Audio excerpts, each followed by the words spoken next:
Have you ever had trouble taking something back to a shop or been delayed on a flight? Haven't we all? If you want to get involved, you can call 1890 453 106 and we'll get you on the air.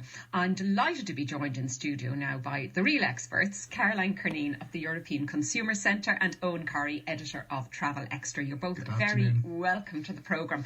Now, let's start with something that we've just heard in the news headlines there, and in fact it's been on the business news all day, and that is the story that Ryanair is shedding staff, shedding poor old Michael O'Leary's wages, shedding pilots. What's going on, Eoghan? And, you know, more importantly, is you know, apart from all the job losses, is it going to affect consumers and flights? It's going to affect flights, but in a very convoluted way.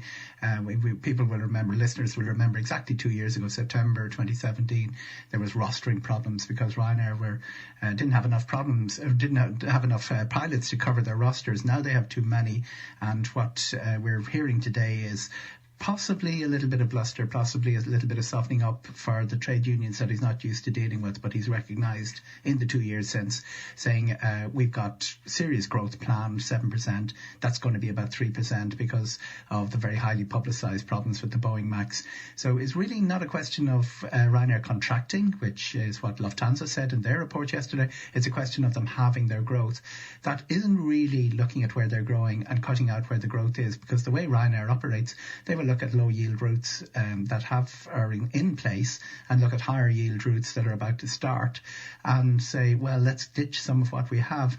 And the very obvious candidate for that, and we've already seen it in Belfast, are routes within the UK, not entirely related to Brexit, more related to the very high level of aviation taxes, one of the highest in the world, and we've seen a retreat on the Belfast to Stansted service from Ryanair that has already impacted consumers.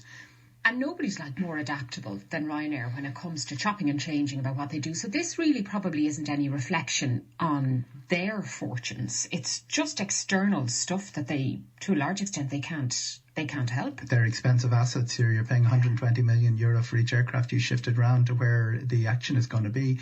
And they've been very, very good at that and very quick to react. That's one of the things that it's been behind their growth. It's their speed at reading a business situation and making a quick reaction to it.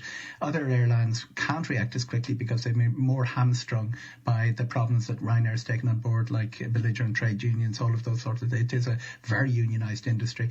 I see over the next 12 months that they will navigate their way through this. If they really have to, they'll just cut back on the growth and keep the existing services running. They're very cranky with Boeing. Michael O'Leary used a very rude four-letter word, not for the first time, in the reference to Boeing the other day. So we will probably see Ryanair continuing to grow, but not at the rate we're used to.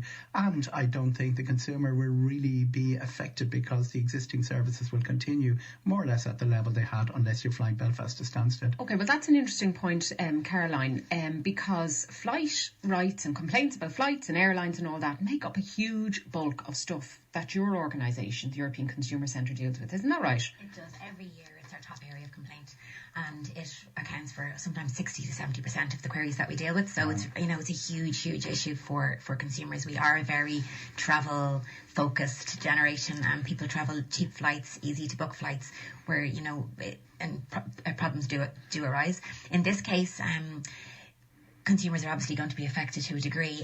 If an airline gives you more than 2 weeks notice of a cancellation, then they don't have to pay you compensation, though they do still have to reroute you or to get you or to refund you if you no longer want to travel. So this might just affect people who've booked kind of well in advance of the flights, which lots of people do, because they might have a wedding to go to or holidays to book, and they want to bed down the flights and worry about the rest of the stuff later, and they may be caught then in cancellations and strikes and all kinds of things that go on. Absolutely. And in those cases, a refund, if you paid $9.99 for your flight, a refund's not much use to you. Really, you want to get to your destination because you won't get it. Right. They do this all the time, Sinead. If the flights aren't full, and Ryanair have a history of doing this, they're always careful to cancel outside the 2 weeks. But as Caroline says, you're not going to get an alternative for $9.99. At that late in the day, and that's all you get back. All right. Now, let's go to our callers because we can chat here all day day long. And in fact, we have people with really important questions. On the line first, we have Emma. Emma, oh gosh, Emma, you've had a terrible time going on holiday. Tell us what happened to you. So I was due to fly out from Dublin to Bordeaux on Saturday morning, and our flight was cancelled as we were at the boarding gate. We got a text as we arrived at the boarding gate. So we were put on the next available flight, which was 24 hours later, and included a stopover in Amsterdam. So we arrived in Bordeaux over 24 hours after we were supposed to land. And when we landed, I discovered that my luggage had gone missing. And they told me this at baggage arrival. I was told then that we would have a €100 allowance per passenger in my party to replace essential items in our luggage. But I'm still waiting 4 days later for our luggage to arrive, and there's no sign of it. The delivery company sent a message to me to say that it was on the way on Monday, then that it had been delivered, but it hasn't. And KLM, the airline who have lost my luggage, have been very unhelpful and very unresponsive. So I'm just at a loss as to what to do and what my rights are with the cancelled flight and with the lost luggage. Oh gosh, okay, God, there is a tale and a half. So Emma has had two issues really. Her bags have gone AWOL. 4 days later, she has no idea where they are, and a 24-hour delay. And I mean, that's just awful, isn't it? Caroline. Awful. I mean, it's terrible situation. Especially with kids and everything. Kids and your long-awaited family holiday. Firstly, so to tackle the first issue, the delay or the cancellation, I assume, of her initial flight. The airline did accommodate her on the next available flight. That's good. They were obliged to do that. If she had any expenses in that interim period of 24 hours, any accommodation costs, any food, communication expenses, she's entitled to look for them back from the airline. So that's is that now on top of the £100 that they gave her? I understand that the £100 was for the loss of her baggage rather than the cancellation of the flight. Oh, so she could replace kind of her toothbrush and underwear. Yeah, that kind of thing. Okay. But as regards to the cancellation, the first thing will be then if she had any expenses, and then the fact that she was rerouted, so the airline has complied with those criteria. The other thing then will be the reason why it was cancelled, and that will dictate then whether she's entitled to financial compensation, which is, if she's travelling within Europe, as it sounds, it would be €250 per passenger. Mentioned KLM and so if the reason for cancellation was extraordinary circumstances, if it's beyond the control of the airline, weather, political instability, that type of thing. Oh, for goodness sake. See, this is the thing now. So there's always this catch-all question in it. Oh, extraordinary circumstances. Tell us what they won't, like what they consider that, because it's not clear in the legislation. The legislation's very old, 2004, the famous EU 261. Three very clear definitions. Strike action was one of them, weather related, and the technical problems with the aircraft. That's when you don't get your money back. You don't get your compensation. You do get your money back. This is really important. There's two very distinctive things here, Sinead. The duty of care from the airline. You have to look after your passengers. You don't abandon them. The second is the compensation. That's a penal thing that can actually come in, that you receive compensation which is higher than what you paid on your airfare, and that is what really was 2004 would apply to. Duty of care would have gone back down the decades. The difference I've seen over the last few years is, court cases testing every point of that. The very early ones started nobbling airlines who were claiming a weather delay or a tech delay, and what happened was a knock-on from a tech delay. Let's say the plane was grounded in Manchester and you were due to fly from Nice later on that day. They started saying that doesn't apply. You have to have spare aircraft to look after that. So it has been swinging in the direction of the consumer, probably not fast enough for some of the people who come to Caroline complaining. The more interesting one last year was a strike one, which was a TUI Fly court case, where the airline was held to be responsible for a strike by its staff, by its trade unions. Now, it was a wildcat, not a trade union strike as well, which added to the complication. So I see the compensation argument moving more and more consumer in the direction of the consumer. interesting thing is airlines will preempt the compensation claim. Most airlines aren't really in the business of ending up in court fighting with their passengers. They want to keep them. Loyalty is important. So things like coughing up money early and solving the problem early are in their interest. We have two separate issues here. The lost luggage. Lost luggage is a nightmare, I can tell you, from an airline to solve. They sometimes spend ages finding it. Sometimes luggage is never found. And it disappears into and you're dealing with one of the 4 biggest transfer airports in Europe, Amsterdam. Yeah, okay. Just back on that question. So first thing is, if she's any expenses, any receipts for expenses, hang on to them. Contact the airline to make a complaint over the cancellation. The flight departed from Dublin, so if she's any issues with that, to contact Commission for Aviation Regulations, flightrights.ie. Flightrights.ie, and it's actually a great website, and you can get quite a lot of information on that. Okay, we've another couple of texts here. One is, hello Sinead, Aer Lingus cancelled our flight last September during Storm Ali due to high winds. We were due to fly around lunch, kept being delayed. Staff arrived, boarded the thing, and then they made an announcement saying it was cancelled due to operational difficulties.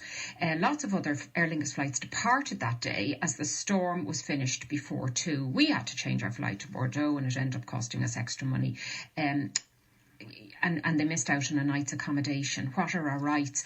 Now, actually, I presume they got reboarded and got away for no extra cost. But the problem is, if you're doing holidays, Caroline, where you've booked the flight and the accommodation separately, like Aer Lingus isn't going to be responsible for your Airbnb in Bordeaux, is it? No, or your theatre tickets or whatever else you may have booked. And that is the way people book holidays now. They book individual segments. It's like that difference between the dynamic holiday and the package. Legislation is trying to catch up with how we book holidays. If you're with a travel agent, you are covered for all of this. Because they look, and you know what, the travel agent has made such a comeback. You know, we thought they were a dying breed there for a few years, but people do have greater protections, and you know, certainly people prefer that. Okay, another text here. Hi, we had to come home early from Mexico as my father-in-law died. We were on a 2-week package, but only 1 week had gone. We had to fly home through Manchester and get tickets from there. What am I entitled to, if anything? It's going to come down to insurance, I think that one, is it? If they're on a 2E package, 2E are responsible. You know, if they're on a 2E package and ended up not being brought No, on. I think it was on 2E, you know, they were away for a fortnight. Rather than 2E the airline. No, I think it was just around holiday, but that's not the airline's responsibility, is it? No, a lot of airlines do have kind of clauses that will try to accommodate people in the event of death or serious injury and try to get people home, but it does depend on the airline. Okay. But if they are accommodating you, they should get you back to your point of departure. Yeah. Not halfway. And there is insurance that covers that. Now, the ordinary common or garden 1 year insurance, travel insurance, generally comes in very, very cheaply. Try and look for the add-ons. And one of the important add-ons that you can get from the likes of Blue Insurance, multi-trip, whatever, is a flight disruption. Costs about a tenner more. But it gets you out of all of these situations. And it's one of the things that the insurance companies have identified since the ash cloud in 2010. And sometimes they're included on the higher priced insurance, you know, the silver or the gold. It is an extra. It's not going to come in your general travel insurance. That most people buy the cheapest travel insurance. Sometimes have a look at these little extras because they're only thinking about the medical care, really, aren't they? Okay.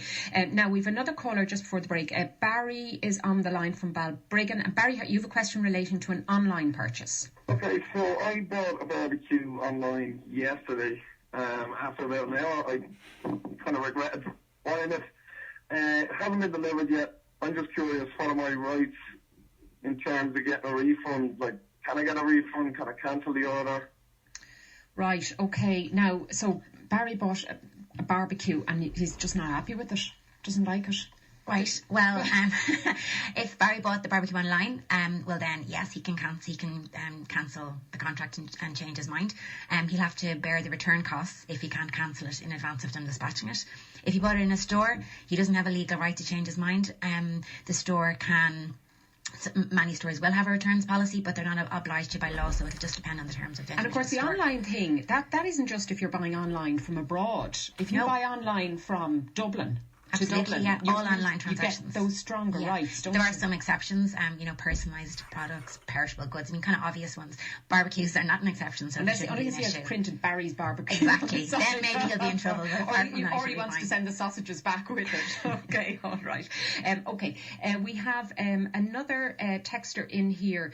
The warranty on my dishwasher, this is Owen from Cabra, the warranty on my dishwasher is up as of 4 months ago, but now there seem to be issues with it. Am I destined to buying a new dishwasher? I would have thought 4 months wasn't that long, Caroline. Oh, I think, sorry, he has it for how long? He has it, the warranty is up as of 4 months ago, so I don't know. We don't know how long he has the dishwasher. Well, that would be a consideration. But the key point that I'd like to make here, and it's an issue that we see all the time, is that just because a manufacturer's warranty has expired doesn't mean that you don't have rights. You still have your rights under statutory legislation. Those rights are actionable against the seller of the product. So it's not as a direct, as clear cut to say that the retailer has to refund him or reimburse him, but certainly he has recourse against the seller, and he should do that and not just accept that he has no rights because the manufacturer. Off. Yeah, exactly. So it will depend, I suppose, how long he has it in the first place and what's gone wrong with it. Okay, right. Okay, we have Caroline Curneen from the European Consumer Centre, Eoghan Corry with all your travel queries, and we're going to be back for more after this. And this is the Consumer Call-In, and I'm Sinead Ryan sitting in for Ivan Yates this evening. We are dealing with flight rights, we are dealing with consumer queries, and we have our experts in studio, Caroline Curneen from the European Consumer Centre and Eoghan Corry on flight rights. Now, we sent our Newstalk reporter Henry McKean to ask people if they had ever had to return something or been on a delayed flight, and whether they'd any idea about their consumer rights. So you went on holiday? Yeah. And we were delayed 4 or 5 hours. There was a fault in the plane. And do you know your rights? Did you get any compensation? No, I'm waiting on it, but it didn't come yet. I was supposed to get something. I don't know how much. I do look at the back of the receipt to see what is the terms and conditions for flights. We were late, but then again, it happens in Ryanair anyway. So you were late. Did you complain? Did you ask for a refund? No. You just left it?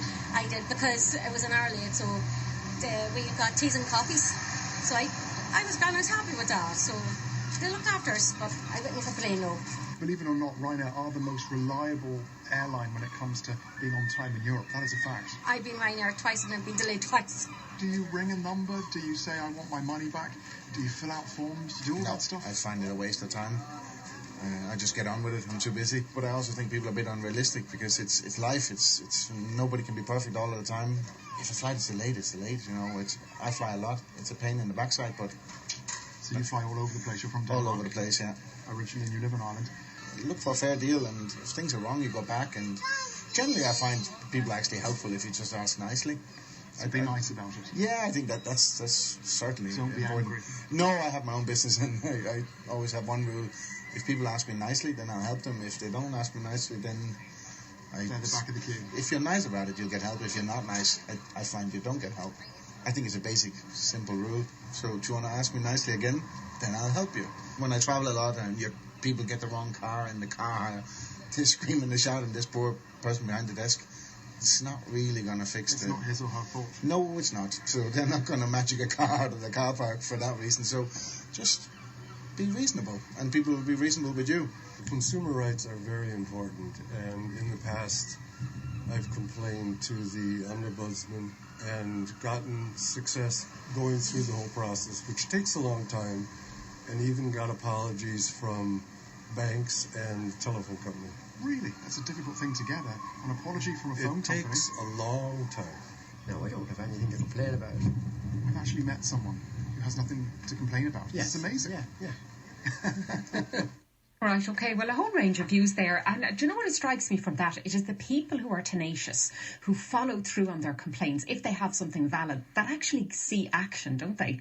Consumer apathy is a big problem, and people who just say, like that guy said, he was too busy to follow up. I mean, we see that quite a lot, and companies get away with a lot because of people's attitudes. They do, and I mean, you're really better off following up the complaints procedures, and they can be very, very slow. We did have a text in, Owen, about somebody who was saying that they find it really, really difficult to get through to customer services desks in airlines when they do want to make a complaint and they have a legitimate concern. Are they just being deliberately obtrusive, or are they doing their best. They've scaled down the telephone side of things, and this is really interesting that when things go wrong, the telephones are service consumer. They really are underused for most of the time, and then when something goes wrong, they're inundated. They actually cannot handle. And the demographic that needs the telephone reply is probably the one that needs help the most. The easiest way, if anything goes wrong, if Storm Alley being an example, is go on Twitter, go to your direct message onto public or direct message. It doesn't matter. Go public or go private to them, and also the online chat, which is fantastic because customer service people can have 5 conversations at the same time. That's where they're directing people. That's where the responses are coming quickest. It's where I would go if anything went wrong. You're absolutely right. I find that because online, like, you're calling it out in public, aren't you? It doesn't even. I mean, there is a Twitter. I'll humiliate you in public. The airlines probably aren't really. They sometimes get involved in spats with. But the interesting thing is that the people who use telephones are not the Twitter generation. Are probably the ones most, and the Twitter generation are more savvy of how to react when things go wrong. So it is a big issue that phones aren't being manned in the same extent that they used to be, and it's really hard to get information when things start going wrong. It's the biggest single choke point for the airlines. I noticed also that people were talking about the Ryanair compensation. Ryanair went from being one of the airlines that was slowest to pay out. They actually invited people to take them on. They were really nasty to being one of the best in under EU 261. What they did was they set targets for paying out quickly because they recognised it was saving them money to solve it quickly, get everybody on side. They're actually one of the best airlines for dealing with the EU 261 complaints because they've put a dedicated service, and they also have the scale of 130 million passengers a year, which makes it worthwhile for them. Good to know. Okay, we have another travel-related query in here. Do I have any comeback if my Airbnb cancels at the last minute, says one texter. I presume, Caroline, is going to be the short answer. Airbnb are essentially an intermediary between the host and the guest, and a contract is formed between the host and the guest. Last minute cancellations are awful because the availability is much limited and the cost of any available accommodation is going to be sky high. Airbnb do say that they will help guests to find alternative accommodation, but as regards any additional costs, it's not in their terms, and from my understanding of it, it seems to be case by case as to whether you'll get anything. You'll get your refund, but you'll get your refund, of course. Airbnb are very good at holding the money, but anything in addition to what you pay them, it's not so easy. It's happened to me once only on Airbnb, and I have to say I've always had a very good experience with them, but when it does happen, it is super annoying because you booked well in advance and then suddenly at the last minute they've pulled it. But they do get a bad rep because you can rate the hosts online. But that's kind of how the system works, and how it builds in trust, that if you are a host that frequently cancels, then you're going to have that on your reviews. There's an automatic review posted. So going with super hosts, going with hosts that don't have 5 stars, that have 5 stars, that have lots of reviews, and they don't have a practice of doing no different from hotels, Sinead. That's the same issue. If you're dealing direct as opposed to with an agent, you are really, really at the mercy of anything going wrong on the other side. TripAdvisor is your god there, right? Okay, right. Plenty more to come. Loads and loads of calls and texts coming in. 53106 if you want to join that conversation, and we'll go to the news headlines now with Eamon. And we're back with the consumer call-in. We're looking at consumer rights and flight rights. We have a texter in, folks. Tell the lady who's waiting on baggage, this is, I think, Emma, who had our call, to look up the Montreal Convention. This covers passengers for all necessary expenses incurred as having no clothes while you're waiting here for baggage, which brings up other issues, of course, as well, when you visualise that. Each passenger is entitled to approximately €1,200. I've done this on 2 previous occasions, says the caller. No airline tells passengers about it. So, what are your entitlements? Do you have to prove what was in your bag, and how do you do that? So the Montreal Convention is very helpful, as the texter pointed out. The issue with it is it doesn't give any guidance as to how the airline should calculate the compensation. It just sets the maximum amount. So it sets a maximum amount, which is 1,131 special drawing rights, which is kind of international currency value, and it fluctuates every day. So at the moment it's worth about €1,400. So, but in order to claim up to €1,400, Emma would need to have receipts to that value in the, of what was in her luggage. Right, Who really keeps receipts of what's in their luggage? Clothes. Oh, and or or bank statements. If you have other proof of purchase, just to prove the value. Yeah. So it's not really fit for purpose. Some airlines are more belligerent than others. Great tip is to photograph everything in your suitcase with your phone after you've packed it. It isn't enough to cover. Who does that? It's a very simple thing to do. Really, just take a picture of what's in your luggage. Of what's in your luggage. Don't take your valuables and, away. You obviously need all your receipts and all of that sort of thing, but everything in the conflict situation, with some airlines are more belligerent than others, as I say. Anything you can throw into the mix is worthwhile. The real issue is that it is not enough to cover most people, the cost of most people's luggage in nowadays, and it's really not fit for purpose. It really needs to be replaced. But gathering all the airlines in the world to replace it is going to be a big issue. I know. And aren't you better off, though, if you do have valuables and your gadgets and your laptops and all that, bringing them in your hand luggage with you rather than yeah, that's another good point. A lot of airlines actually have in their terms and conditions that they won't accept responsibility for those items if they're put in their checked luggage. So if you put your electronics in your checked luggage and something happens to them, they won't take any responsibility. Which the Americans were telling us to do a few years ago for security reasons. It's conflict all over the place, contradictions. Okay. Now we had a text in as well from somebody who was saying that they had bought something online from the UK and the retailer refused to take it back because of Brexit. Okay, well now folks, you're not out yet. That's exactly it. They're not out yet. They're in the EU. They're subject to EU rules. That's a ridiculous argument, and the retailer won't get very far with that. So if this caller would like to contact us at the European Consumer Centre, we'd be only too happy to help. You have till at least the end of October, and who knows, maybe even longer. Certainly, nobody's going to kind of give you a guarantee about that.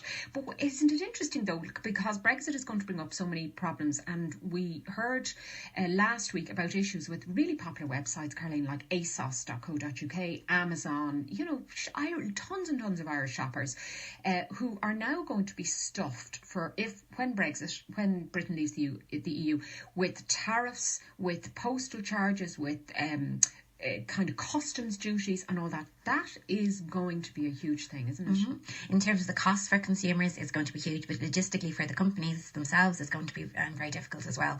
It's hard to see how it's going to play out.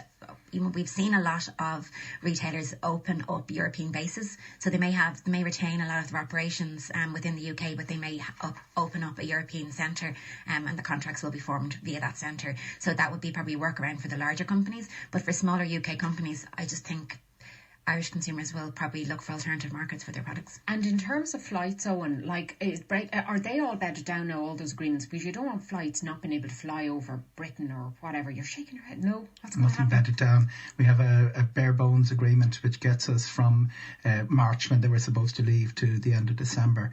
The renegotiation of that is a complex business. The European Union also have retained the right to cancel it at any given time. Big issue, different points of opinion as to how it will impact. Our two of our most famous aviators would disagree on it. Michael O'Leary sees it as an opportunity for the French and the Germans to punish the British by taking away their cheap flights, their access. Willie Walsh says it's going to be just a box-ticking exercise because the alternative is too terrible to think. But the reality is we have lots of opinion, like a lot of other aspects of Brexit, and nothing in writing. And all we have in writing runs out at the end of December for flights and at the end of March for ferries.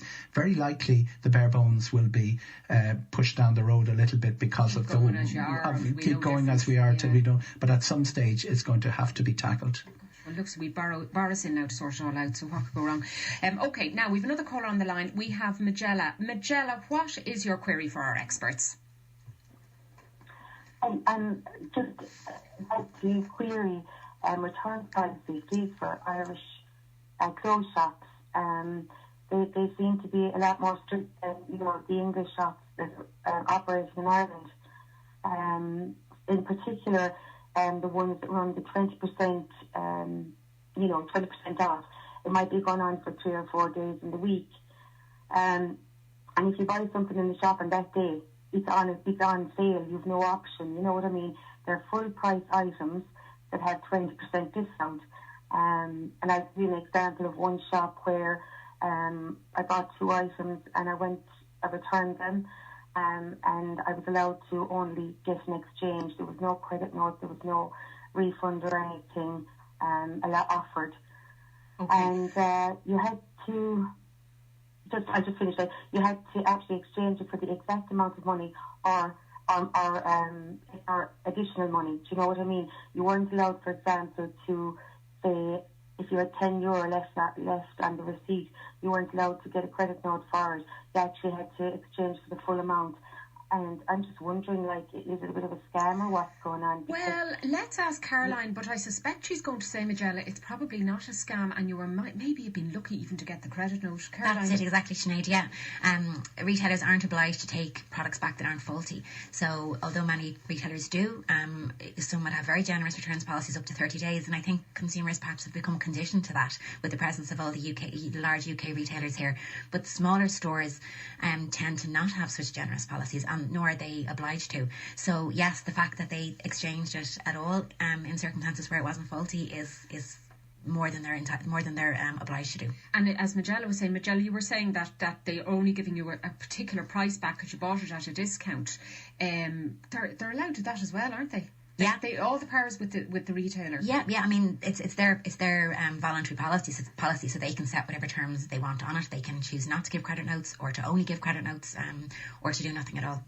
So the only thing they have to abide by then are what are termed the statutory rights. Absolutely. If any of the products that she purchased were faulty, and it doesn't matter whether they're on sale or discounted or otherwise, if they're faulty, she's entitled to her full statutory rights. But if they're not faulty and they're simply no longer suitable, she doesn't have any. Changed your mind. All right. Well, listen, sorry about that, Magella. I'm afraid you're not going to get much joy out of that, but you're quite right. I think you're making a really good point that shops are inconsistent because there isn't the law's on their side, so they can kind of pick and choose about what they want to do with customers. Okay, we've another. Thank you for your call. We have another caller here. I have tried unsuccessfully to cancel my TV and broadband package, but I keep getting transferred from one person to another without any success, says our caller. Before the phone goes dead, can I cancel in writing? I subscribed to an online streaming service I no longer need, but I'm finding it almost impossible to unsubscribe. This is the conundrum of where customer service are very easy to contact when you're trying to sign up and not so easy to contact when you're trying to get out of the contract. But to answer the question, yes, you should absolutely cancel in writing. It's generally more efficient, but also you have a formal record of the date in which you withdrew from the contract, and that can be very useful to have. If you cancel over the phone and then the cancellation isn't actioned, you have very little proof of the date in which you cancelled if you subsequently bill down the line. So we would always say to cancel in writing by email, if they have a contact form, by letter if you have to, and then you will be able to stand over your cancellation.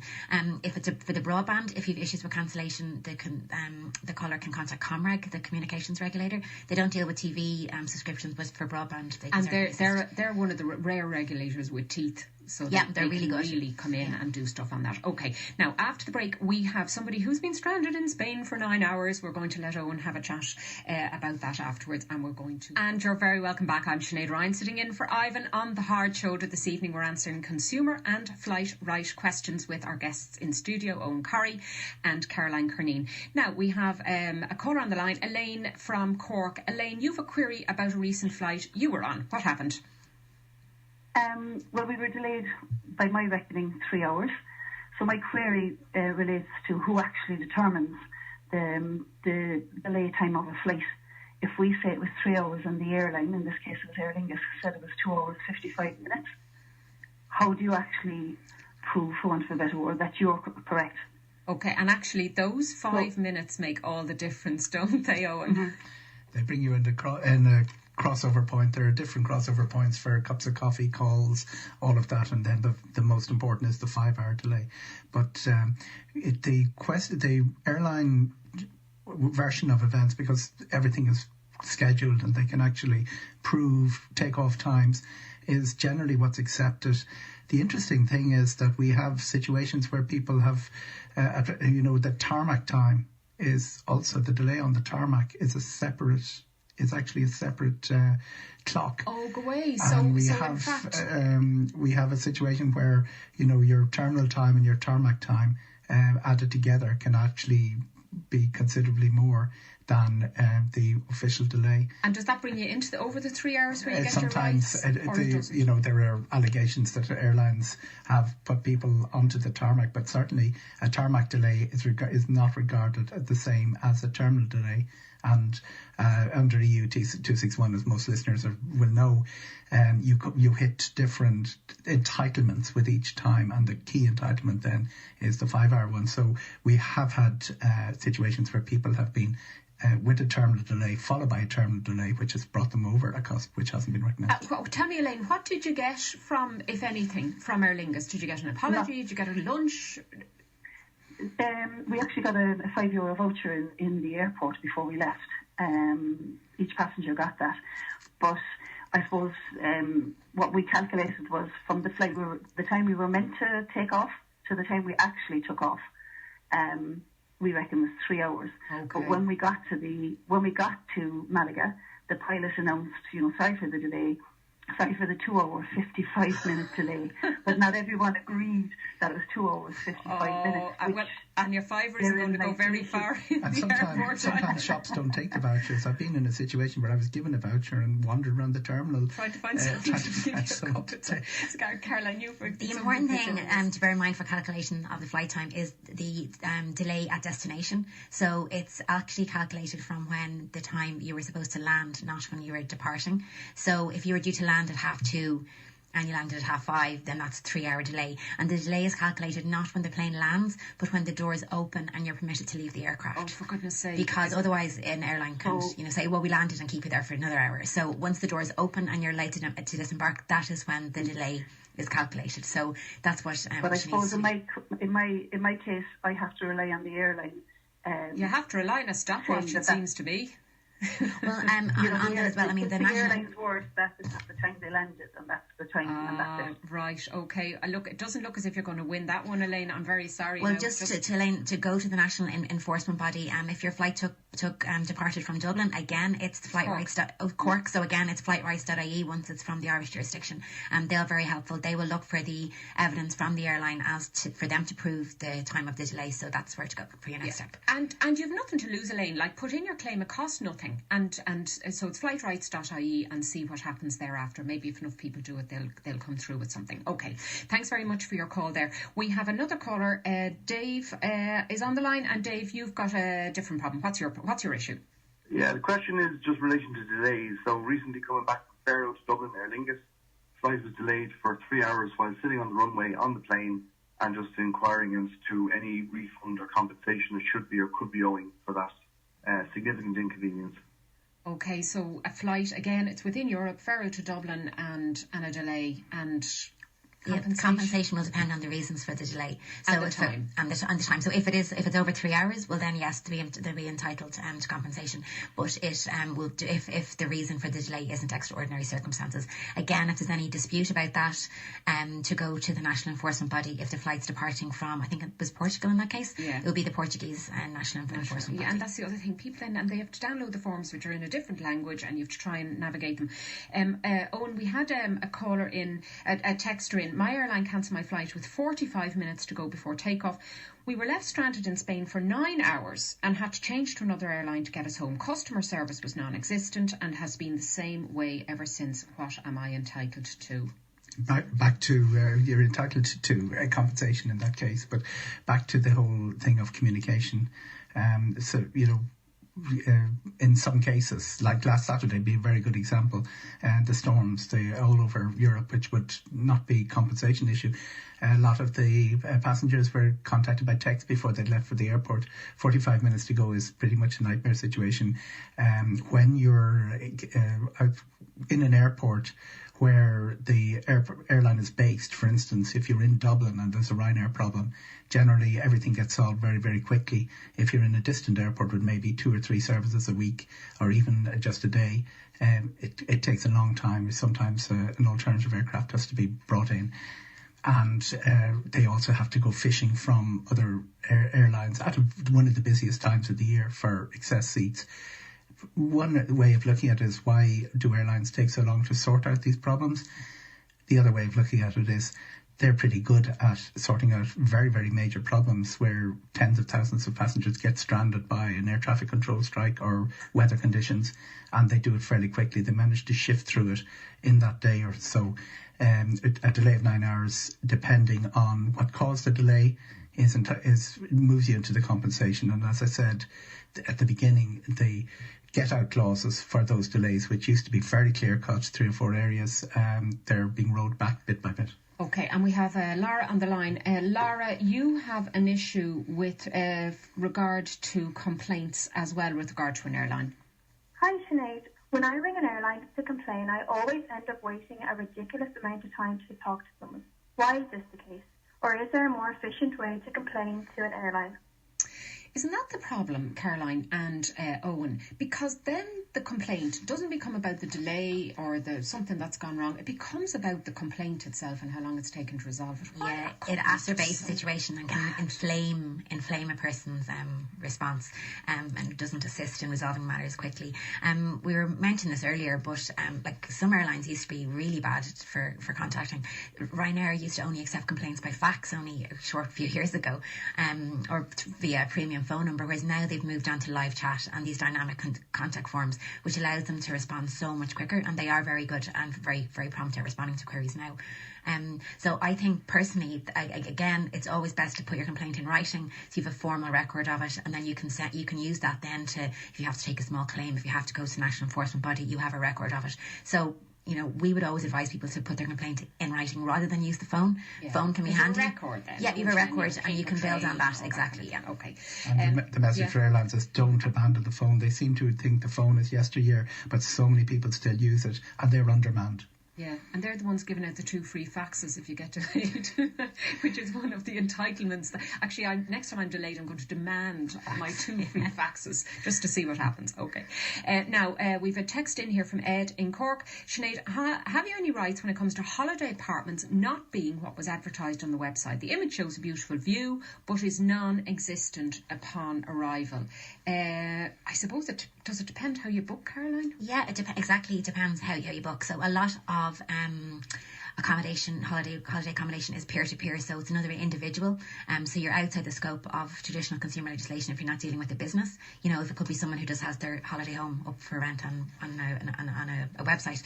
But still, it has to be as described. If pictures are held out as of the apartment, they need to match. So anybody who finds himself in a situation where the accommodation isn't as described, they should be taking pictures and just to support and substantiate how it's not in conformity with the advertisement. Okay, and Eoghan, tour operators, you do get extra protections if you're travelling through a proper, like a holiday company that's booked you a whole package deal. They're quite good at sorting out stuff, or are they? Will they move you to a different accommodation? A tour operator will have somebody on the ground, which in this day and age is a huge bonus. You have somebody to say face to face, this isn't working. They find another apartment for you. Tour operators are also subject to very, very stringent, much more stringent standards in terms of Advertising Standards Act. They can be prosecuted by the Advertising Standards Authority if their brochures make a claim on behalf of a hotel which isn't true. So it's another reason to keep looking at that, at going through that old traditional way. That they, we were all told in 1996 they'd all be extinct in 10 years. They're still around, and there's a reason for that. Yeah, it depends on how they're booked. So if the package holiday legislation governs the transaction, well, then the consumer's in a much better position. But if it's peer-to-peer, then it stays. To me, there seems to be lots of gaps in the legislation. We've all these people writing laws for us around the country and in the EU, and they haven't kind of patched up the bits that are there. A final question then from a caller. Is there anything to stop me bringing in a new computer from Germany, buying it in Germany on holiday and bringing it back in my luggage to use here? Do I have to pay customs fees? No, not at all. I mean, an Irish person in Germany is equally as entitled to walk into a shop and buy a computer at the same price as is available on the German market, and is entitled to bring it home. When you buy within the EU, you don't have to any additional taxation levies when you come home. But hold off buying it in the UK once October. Yeah, yeah. Okay. The issue is America. People bring them in from America. And outside China the EU. and Australia. Anywhere outside the EU. And they end up having to pay at the door. The postman can't deliver. Yeah, and plus an administration fee. All right, okay, that's eccIreland.ie, travel extra for Eoghan Corry, and they've been absolutely stellar today, absolutely fantastic. Okay, well listen, I'd like to thank the production team, Mark Simpson, Ashling Moore, Dan Flanagan, Alex Rousseau, Roisin Davis and John O'Donovan. We would not be here without any of those people. And on sound, we'd Michael Quilligan and Peter Malloy. My thanks to the guests. We're going to do it all again tomorrow. We've got a busy show ahead. Stay tuned to newstalk.com for what we will be doing then. All right, and a very good evening to you, and Off the Ball's up next. Good evening.